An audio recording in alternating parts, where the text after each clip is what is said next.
Das Ziel meiner Ausbildung ist der sichere Umgang mit den elektrischen Geräten, im Allgemeinen und die bei uns im Speziellen eingesetzten.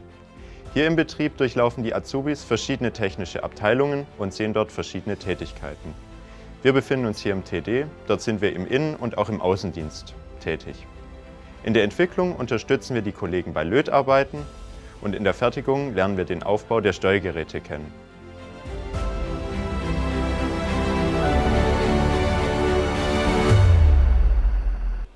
Da ich schon immer sehr technisch interessiert bin, bzw. sehr elektrotechnisch interessiert bin, kam mir nach der Schule die Idee, eine technische Ausbildung zu machen. Ich finde, das ist ein sehr guter Einstieg ins Berufsleben und im Nachhinein kann man sehr viele verschiedene Fortbildungen machen, wie zum Beispiel zum Techniker, zum Fachwirt oder ein duales oder normales Studium.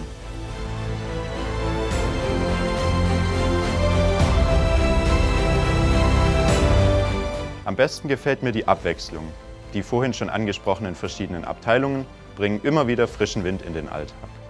Außerdem ist das Thema Verkehrsmanagement sehr spannend. Und wenn man am Ende des Tages etwas Produktives gemacht hat und es dann im Einsatz sieht, ist das ein sehr gutes Gefühl.